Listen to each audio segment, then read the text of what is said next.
Les podcasts du Figaro.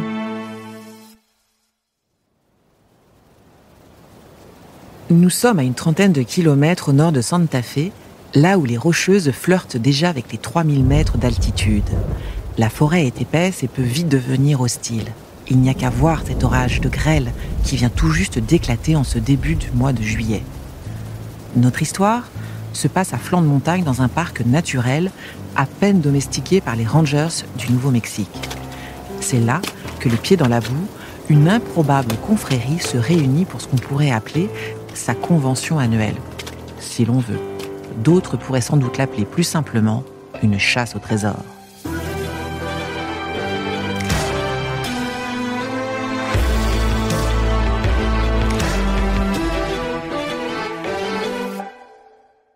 Bonjour, je suis Anne-Emmanuelle Isaac et bienvenue dans les récits du Figaro.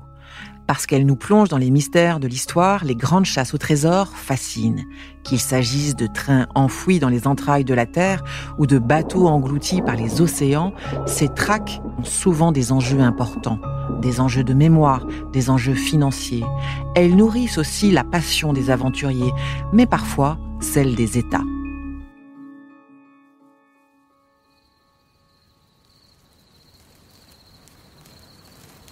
Ces campeurs aux allures de trappeurs ont tous un point commun. Ils sont venus pour Forrest Fenn. On devrait dire à cause de lui. Ils ont aussi le goût de la nature sauvage, de la vie au grand air. Mais surtout, leur quête se résume à une seule et même forme, celle d'un coffre-fort médiéval de 25 cm de côté.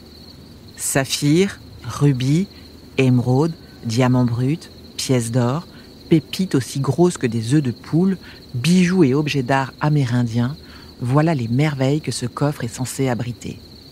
Le tout pèserait une vingtaine de kilos et aurait une valeur d'au moins $1 million. Et encore, il serait peut-être plus juste de dire 3 à 5 millions aujourd'hui, car c'est bien connu, les trésors se bonifient avec le temps. La particularité de ce trésor est qu'il a été volontairement caché par son propriétaire. C'était en 2010, quelque part dans ces montagnes. Et c'est ça qui a déclenché un phénomène comme on en a rarement vu. Des milliers de chasseurs de trésors se sont rués sur toute la chaîne des Rocheuses à la recherche du coffre de Forrest Fenn. Le plus souvent, c'est l'appât du gain qui les a motivés. Mais avec le temps, les plus fervents sont devenus des sortes de disciples. Leur réunion rituelle sur les contreforts de Santa Fe porte un nom. On l'appelle Fenn Boré, en référence au jamboree. Vous savez, ces réunions de scouts que le fondateur du scoutisme, Robert Baden-Powell, avait imaginées. Pour la première édition en 2014, il n'était qu'une dizaine. Mais 5 ans plus tard, lorsque Forrest pense se rendre à une simple soirée hot dog, ils sont 5 fois plus nombreux, à l'applaudir, à plaisanter avec lui, à lui offrir des cadeaux. Forrest Fenn a presque 89 ans à ce moment-là, mais il se tient toujours bien droit sous son chapeau de cow-boy. Sa poignée de main est toujours ferme et son appétit solide. Devenu sourd, il porte un appareil et parle peu. Mais c'est peut-être par déformation professionnelle, car il sait que chacune de ses paroles risque d'être interprétée comme un indice pour découvrir son trésor. Au soir de sa vie, Forrest Fenn est auréolé d'une légende à la Indiana Jones. Pilote de chasse pendant la guerre du Vietnam, il a effectué 328 missions en 348 jours et il a été abattu 2 fois, ce dont témoigne une médaille, la Silver Star. C'est en attendant les secours dans la jungle du Laos qu'il aurait décidé de son avenir. Il se serait dit à ce moment-là: il était hors de question que je finisse en costume-cravate. Je me suis dit que Santa Fe me conviendrait bien. Santa Fe est la capitale du Nouveau-Mexique et c'est un des rares exemples où la culture des Indiens domine celle des cow-boys. Forrest s'y installe en 1972. C'est un collectionneur dans l'âme, passionné par les peuples autochtones et la conquête de l'Ouest. Il ouvre une galerie d'art et d'antiquités qui va vite prospérer. Ses clients s'appellent Jackie Onassis, Robert Redford ou encore Steven Spielberg. Il fait monter la cote de peintres du Far West comme Joseph Henry Sharp. Et dans les années 80, ses activités d'expert et de marchand d'art lui rapportent plus de $6 millions par an. Il va alors acheter le Pueblo San Lázaro. Ce sont des ruines, vieilles de 4 siècles au sud de Santa Fe. Et Forrest va les fouiller méthodiquement pour étoffer son inventaire. Il aura droit d'ailleurs à une visite du FBI qui le soupçonne de pillage, mais il ne sera jamais poursuivi. La maison de Forrest Fenn ressemble à un musée d'art indien. Elle regorge de sel, de poteries, de poupées et de coiffes de plumes. Il dit même qu'il possède le calumet de la paix du grand chef Sioux, Sitting Bull. Il le jure, il est authentique. Les murs de son bureau sont couverts de livres rares, du sol au plafond. Lui-même en a écrit 12. Parmi eux, on compte 9 monographies de peintres et une autobiographie en 3 volumes qu'il a éditée à compte d'auteur. C'est dans l'avant-dernier opus du récit de sa vie, qui s'intitule The Thrill of Chase, le frisson de la quête en anglais, que se trouve le poème qui a tout déclenché. Celui-ci renferme 9 clés à déchiffrer qui doivent permettre de trouver le trésor. En 1988, Forrest apprend qu'il est atteint d'un cancer du rein. Il croit sa fin proche. Il décide alors de placer dans un coffre ses biens les plus précieux. Son plan ? Emporter son trésor dans la montagne, s'allonger sous un pin et attendre la mort. Mais Forrest Fenn survit. Pendant 22 ans, le coffre, lui, reste dans la chambre forte de l'antiquaire. Des témoins, dont fait partie l'écrivain Douglas Preston, affirment l'avoir vu. Il se porte même garant de son contenu et de la véracité de toute l'histoire de Fenn. L'idée reprend Forrest en 2010, il a alors 80 ans. Et il la met cette fois à exécution avec ce poème. Serait-ce un coup marketing pour la sortie de son livre ? C'est peu probable, car il n'en a imprimé que 1000 exemplaires qui ont très vite été vendus. D'ailleurs, aujourd'hui, l'objet est devenu si rare, si convoité, qu'il s'arrache à prix d'or sur Internet. C'est donc avec ce poème crypté en 6 quatrains qu'a commencé cette chasse au trésor. En voici quelques lignes. Commencez là où finissent les eaux chaudes et poussez jusqu'au canyon plus bas. Pas très loin, mais trop loin pour la marche, laissez en contrebas la maison de Brown. Il n'y aura pas à ramer à contre-courant, juste de lourds fardeaux et de hautes eaux. Iron Williams est tombé par hasard sur cette énigme en 2014. Ce Virginien de 50 ans travaille pour l'armée dans un entrepôt de munitions. Il n'a jamais cessé depuis de déchiffrer les indices de Fenn. Il raconte d'ailleurs qu'il y a d'abord passé 6 heures par jour en dehors de son travail. Devenant, entre guillemets, un peu plus raisonnable, il n'y a consacré ensuite que 8 heures chaque semaine. Il en est à sa 6e expédition pour un investissement qu'il évalue à plus de $12,000. Mary Vegans, elle, se consacre à plein temps à cette incroyable chasse au trésor. À 67 ans, elle a vendu 2 maisons pour financer ses recherches. Tout a commencé lorsqu'elle a vu un reportage sur la chaîne NBC 6 ans plus tôt.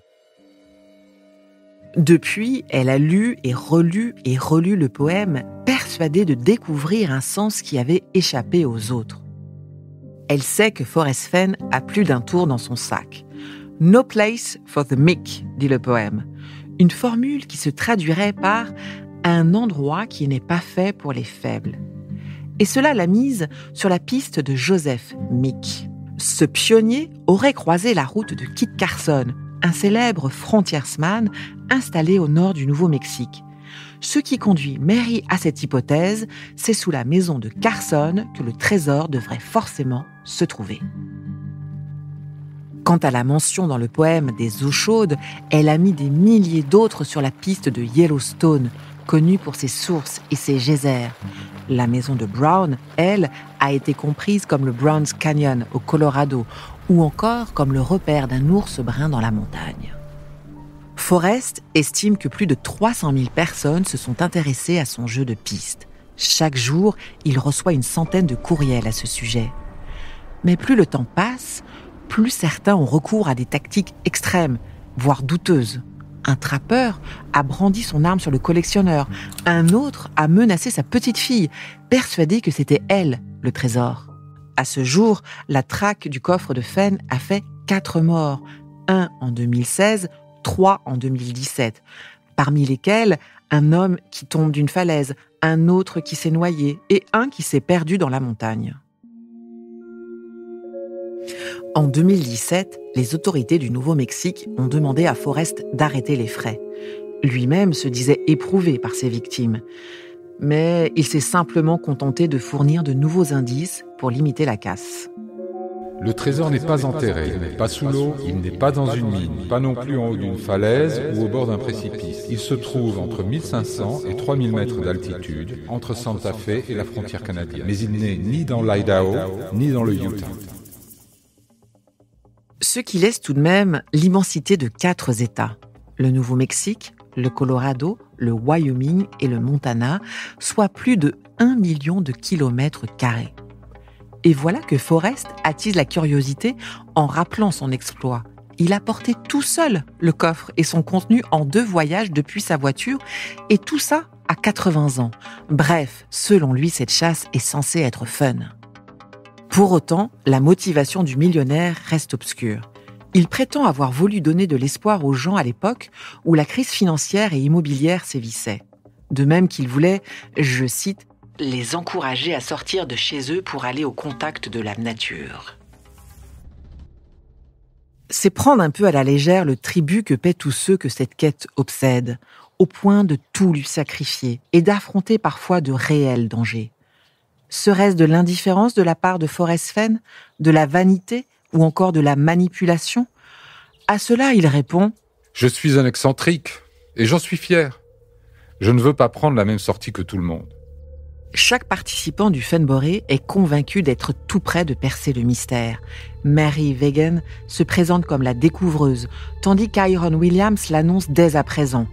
Si vous apprenez que le trésor a été trouvé aux alentours du 10 août, vous saurez que c'est moi. Il dit même avoir déjà écrit ses mémoires en prévision du grand jour. Tous affirment aussi qu'il ne convoite pas ces richesses. Iron dit qu'il les donnera aux musées nationaux, tandis que Mary assure qu'elle rapportera d'abord le trésor à Forrest pour savoir quoi en faire. Et Jamie Jordan, la co-organisatrice du Funboré, promet quant à elle de le cacher à nouveau pour continuer la chasse. À croire que pour eux, le vrai trophée serait de briller aux yeux de ce diable d'homme qu'est Forrest Fenn. Le trésor a été retrouvé le 6 juin 2020 et voici comment le millionnaire l'a annoncé sur son blog. Le trésor n'a pas bougé de l'endroit où je l'ai caché il y a 11 ans. Je ne connais pas la personne qui l'a trouvé, mais le poème de mon livre l'a conduit à l'endroit précis. C'est le clap de fin d'une des plus grandes chasses au trésor qui a mis en haleine des milliers d'Américains. Le regagnant, qui dans un premier temps a voulu rester anonyme, s'appelle Jack Streff. Il a 32 ans, c'est un ancien étudiant en médecine. Il a refusé de révéler l'endroit exact où se trouvait le trésor. Forrest, quant à lui, est décédé 3 mois plus tard d'un arrêt cardiaque.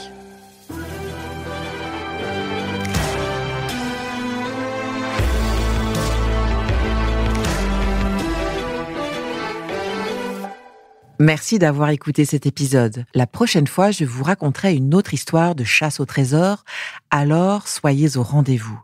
Vous pouvez vous abonner sur toutes les plateformes de podcast, nous laisser des commentaires, des étoiles et partager cet épisode avec vos amis. Vous pouvez également nous suivre sur le site du Figaro.fr et sur nos réseaux sociaux. L'histoire de la ruée sur la piste d'un mystérieux coffre rempli de joyaux dans les Rocheuses est à l'origine d'un article écrit par Philippe Gély dans le Figaro du 20 août 2019. Il a été adapté et raconté par Anne-Emmanuelle Isaac et enregistré par Ben Daly. Les podcasts du Figaro.